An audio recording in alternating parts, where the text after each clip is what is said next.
aqui alguém pela primeira vez? Eu sei que há. Então, bem-vinda.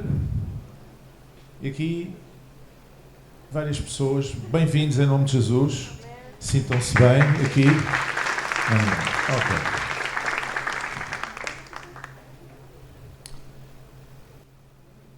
Eu quero falar esta manhã sobre a grande proposta do Evangelho. Nós vivemos num tempo de muita informação, de uma overdose de informação, em que as coisas realmente importantes são misturadas com as coisas, com as minudências, com as coisas que não valem um caracol, e parece que as coisas importantes têm o mesmo valor que as outras, mas não têm. A vida não é assim e as coisas de Deus também não são assim. Há coisas mais importantes do que outras e há coisas que são fundamentais. Afinal de contas, qual é a grande proposta do Evangelho? Qual é a grande proposta do Evangelho? É que nós possamos assegurar a vida eterna na presença de Deus? A grande proposta do Evangelho é sermos todos muito bonzinhos? A grande proposta do Evangelho é que todos possamos dar muitas esmolas aos pobres? A grande proposta do Evangelho é que nós possamos ser bons pais e bons filhos, bons maridos e esposas, bons vizinhos e amigos, bons trabalhadores, bons empregadores? Lamento, mas a grande proposta do Evangelho não é nada disso. É outra coisa. Afinal, o que é que Jesus nos ensina a pedir a Deus em oração? É isso que nós vamos saber. Mas antes disso, eu pedi para ficarmos em pé e para nós nos saudarmos uns aos outros, especialmente as pessoas que estão aqui pela primeira vez, façam-nos sentir bem, sai do seu lugar e saúde, em nome de Jesus, são bem-vindos em nome de Jesus.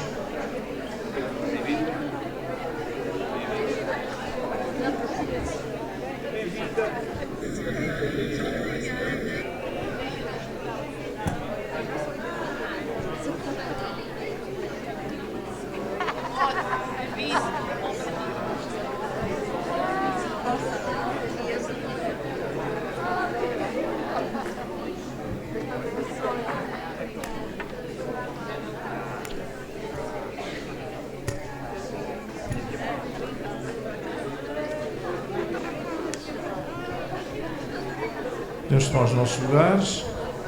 Enquanto ficamos em pé, mais um pouco, apenas. Fiquemos em pé um pouco mais para fazermos aqui uma leitura muito rapidamente daquela oração que Jesus ensinou, não como um modelo fechado, um modelo acabado, que é repetida como um papagaio que repete aquilo que ouve, mas como um modelo, uma ideia da maneira como nós devemos orar ao Pai. Naquela altura havia muitas orações entre os judeus, muitos tipos de orações diferentes, e Jesus procurou centrar a ideia da oração, que é falar com o Pai, de uma maneira diferente.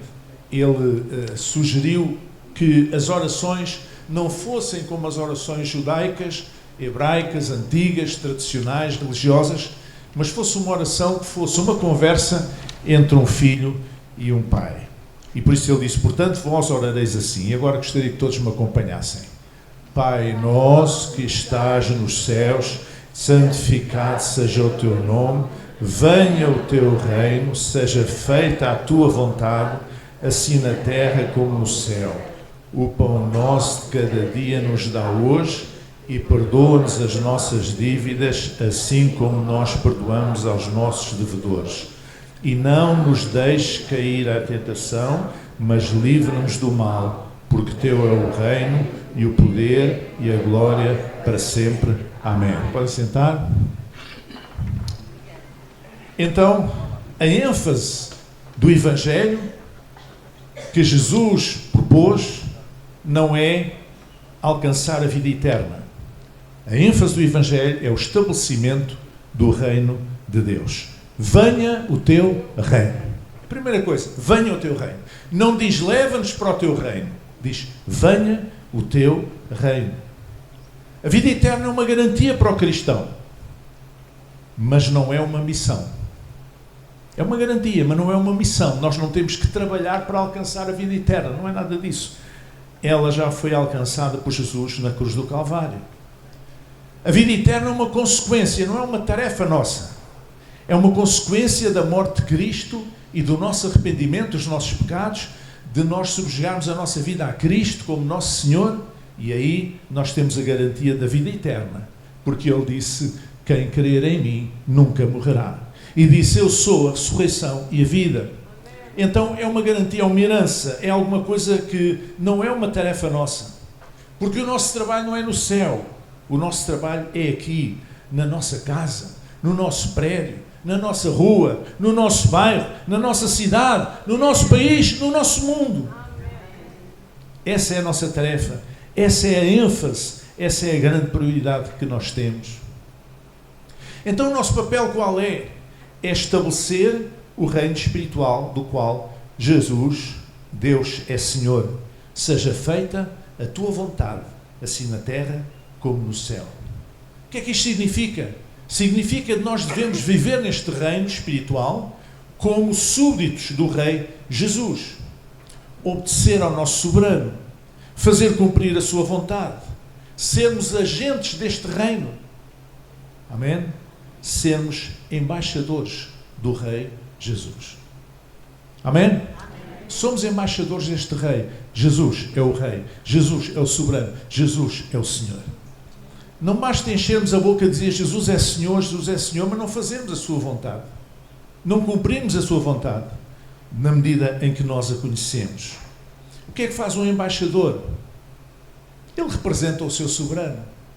O embaixador de qualquer país aqui em Portugal representa em Portugal os interesses do seu país, do seu governo, do seu soberano. É assim que funciona. E nós somos embaixadores neste reino espiritual chamado Reino de Deus, que Jesus veio estabelecer. Nós somos embaixadores do nosso Senhor, do nosso Rei. Essa é a nossa tarefa. Agora, por vezes nós confundimos as prioridades. E, de facto, a nossa missão, que é estabelecer o Reino de Deus, venha o teu reino, ela vem antes do suprimento das nossas necessidades. Reparem que na oração só depois é que aparece o pão nosso de cada dia nos dá hoje. O reino está antes do pão, está antes da subsistência. Porquê? Porque sabemos que Ele cuida de nós como cuida das aves dos céus. É claro que nós temos que fazer a nossa parte, trabalhar, fazer a nossa parte, mas a nossa missão de estabelecer o reino de Deus vem antes do pão, de pedir o pão, porque só primeiro vem ao teu reino e depois é que aparece a frase: o pão nosso cada dia nos dá hoje. E Ele cuida de nós como cuida das aves. Lá em São Mateus diz: olhai para as aves do céu, que nem semeiam, nem cegam, nem ajuntam em celeiros, e vosso Pai Celestial as alimenta. Não tendes vós muito mais valor do que elas? Amém? Hoje há uma grande tendência para valorizar a natureza, valorizar a vida animal. E bem, nada contra isso. Valorizar o ambiente, ótimo. Mas não esqueçamos que nós somos mais importantes para Deus do que tudo isso. Amém? Não sois vós mais importantes do que as aves do céu? Não tendes mais valor do que elas? Então, a nossa missão vem antes do pão. O pão é uma consequência, porque nunca vi, dizias Davi, fui novo e agora sou velho, e nunca vi Deus desamparar o justo. Amém? Outro equívoco que por vezes surge é que parece que o estabelecimento do reino de Deus está depois da prioridade das nossas relações sociais. Reparem que depois é que aparece esta frase e diz: e perdoa-nos as nossas dívidas, assim como nós perdoamos aos nossos devedores. Isto é uma consequência do estabelecimento do reino. Se eu sou um agente do reino de Deus, se sou um embaixador do Rei Jesus, então é normal que eu perdoo, que eu ande em perdão. Andar em perdão é uma marca do reino. Sem perdão não há reino. E nós vivemos hoje quer nas relações pessoais, interpessoais, quer nas relações internacionais, nós vivemos sobre a bandeira do ódio. o que hoje está a acontecer no mundo é a bandeira do ódio. Porque as pessoas não pensam na misericórdia e são capazes de bombardear crianças, matar crianças umas atrás das outras, centenas, dezenas de milhares de crianças, sem se preocupar, e pessoas indefesas, etc., bombardear hospitais, fazer essas coisas todas por causa do ódio. O que pontifica hoje no mundo é o ódio. E muitas vezes nas relações pessoais é também isso que acontece. Nós vemos isso nas redes sociais, nós vemos isso nas caixas de comentários dos jornais online. As pessoas escrevem comentários baseados no ódio. Eles odeiam aquelas pessoas. Vai-se saber porquê. Às vezes até sob a capa de um nome falso, para não darem a cara. Outras vezes dão mesmo a cara. E, portanto, há o ódio que campeia. E não há perdão. E sem perdão não há reino. Podemos e devemos perdoar. Mas isso não significa que as consequências dos nossos atos sejam apagados como que por magia. Eu já disse aqui, atos diferentes, pecados diferentes, erros diferentes têm consequências diferentes. Uma coisa é uma coisa, outra coisa é outra coisa. Não é? Não podemos pensar que é tudo a mesma coisa. Está tudo resolvido. Pode estar tudo resolvido. Havendo arrependimento, Deus perdoa. É verdade. E lança os nossos pecados na profundeza dos mares e nunca mais se lembra deles. Está escrito, está nas Escrituras. É assim.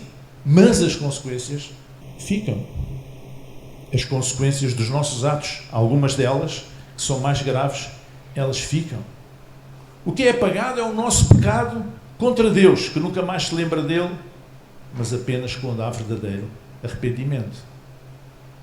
Então, venha ao teu reino, está antes das nossas relações sociais. Tanto do venha dar-nos o pão nosso de cada dia, como também está antes de perdoar as nossas dívidas, das nossas relações sociais.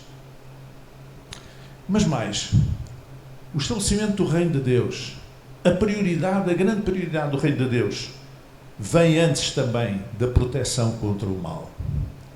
E a oração termina mais ou menos dizendo: não nos conduzas à tentação, ou não nos induzas, como diz outra tradução, mas livra-nos do mal. O reino, o estabelecimento do reino, está antes da proteção do mal. Amém? Há pessoas que vêm à igreja só com medo de o mal as atingir. Essa é uma má motivação para vir à casa do Senhor. Essa é uma má motivação para vir adorar a Deus. Não é por causa disso que nós vimos. Ele protege-nos do mal. É verdade. Mas há um tipo de mal que nós podemos e devemos proteger-nos a nós mesmos. Evitar situações de perigo, evitar colocar-nos em situações de perigo, evitar comermos determinadas comidas que sabemos que nos fazem mal, evitar o excesso de álcool, evitar as drogas, evitar tantas coisas que sabemos que são destrutivas para o nosso corpo e para a nossa mente. E esse mal nós podemos e devemos proteger a nós mesmos. Mas há outros tipos de mal que nós não podemos fazer nada. Não podemos impedir, não está na nossa mão. E a oração termina: livra-nos do mal. Quando nós estabelecemos o reino de Deus, quando nós somos agentes do reino, quando nós pomos como prioridade na nossa vida: venha o teu reino, como quem diz, eu quero ser parte ativa disso, eu quero ser participante disso, eu quero estar aqui, eu quero participar neste reino. Quando os Estados Unidos, depois da independência da Inglaterra, há 250 anos, e passaram a ser um país independente, iniciou-se a grande epopeia que foi a conquista do Oeste. E eles começaram, então, os poderes instituídos organizaram uma ida para leste, porque havia muitas terras por desbravar, muitas terras praticamente abandonadas, tirando a questão dos índios, mas enfim, isso é outra conversa. E eles foram, e os poderes instituídos até estabeleciam por vezes uma espécie de um concurso em que o que chegasse primeiro e punha a sua bandeira ficava com aquele lote, com aquele quinhão, digamos assim. Eles estavam a conquistar a terra, eles estavam a estabelecer o reino, neste caso, a República dos Estados Unidos. Nós somos agentes do reino. Nós estamos aqui para estabelecer o reino de Deus. É um reino espiritual e nós somos chamados a isso. Nós somos chamados a isso. Aqueles pioneiros, eles não estavam a pensar no mal que podiam correr, se iam ter água, se não iam ter água, se iam ser atacados por índios, se animais selvagens ou não. Eles queriam estabelecer o reino. Eles queriam encontrar um quinhão para poder subsistir e, digamos, do seu país ampliasse as suas fronteiras. Era essa a preocupação deles. A nossa missão de estabelecer o reino vem antes de nos preocuparmos com a luta contra o mal. É verdade que este mundo está no maligno, como diz a Escritura. É verdade que o mal campeia.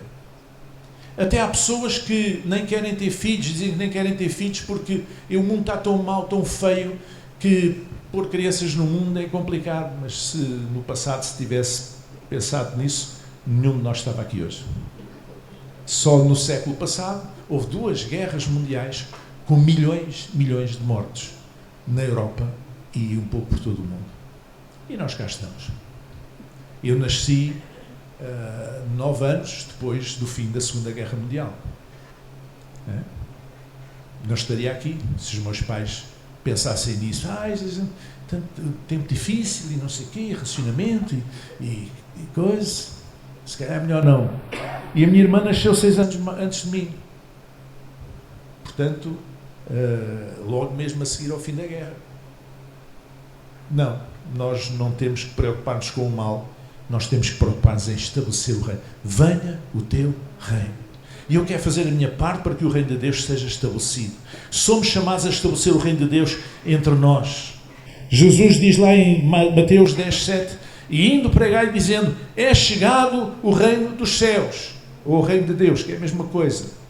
É chegado o reino de Deus, ou o reino dos céus. Disse Jesus para os discípulos proclamarem. E essa mensagem está sobre os nossos ombros hoje também.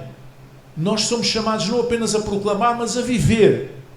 É chegado o reino de Deus. O reino de Deus chegou há 2000 anos. Está a ser estabelecido pela Igreja. É um território espiritual, o reino de Deus, onde Deus reina, onde é feita a sua vontade. No reino de Deus não há pessoas importantes, não há artistas, há gente simples. O reino de Deus é feito de gente simples, gente que é servo, pessoas que são servos, pessoas que se deixam usar por Deus. O reino de Deus é feito desta maneira. Posso ouvir um amém? Amém? O reino de Deus é assim. O reino de Deus tem prioridade total. Deve ter prioridade total na nossa vida. Se tu és um cristão, se tu és um discípulo de Jesus, a tua grande prioridade é dizer e viver: venha o teu reino, Senhor. Venha o teu reino na minha casa. Venha o teu reino no meu prédio. Venha o teu reino na minha rua. Venha o teu reino no meu bairro. Venha o teu reino na minha empresa. Venha o teu reino no meu local de trabalho. Venha o teu reino na minha cidade. Venha o teu reino no meu país. Venha o teu reino neste mundo. Porque o reino chegou. E quem estabelece o reino somos nós. Somos agentes do reino de Deus. Esta é a grande prioridade. E lá em Mateus 6,33, toda a gente conhece este versículo, diz: buscai primeiro o quê?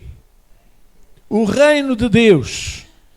E então a sua justiça. E qual é a consequência? E todas estas coisas vos serão acrescentadas. Quais coisas? O que é que se está a falar no contexto? Está a falar das nossas necessidades mais imediatas, que são aquelas que muita gente procura. A necessidade do pão, do sustento, a necessidade de proteção, do cuidado. Mas vejam que tanto o sustento, o pão, como a proteção do mal, vem depois daquele desejo: venha o teu reino. Quando nós pertencemos ao reino de Deus, o Novo Testamento diz que nós saímos das trevas para o reino do Filho do amor de Deus. Saímos das trevas para a luz. Nós somos colocados num território espiritual diferente, diferenciado, onde quem governa é Jesus, é o seu reino. com outras regras, com outra lógica. E essa lógica é que, ao obedecermos a Deus, Deus supra as nossas necessidades. Por isso é importante buscarmos primeiro o seu reino e a sua justiça, e o resto nos será acrescentado.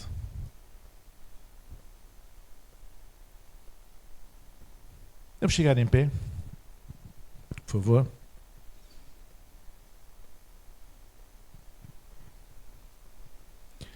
A grande proposta do Evangelho é trazer o reino de Deus à terra, à nossa terra, ao nosso espaço, ao nosso mundo.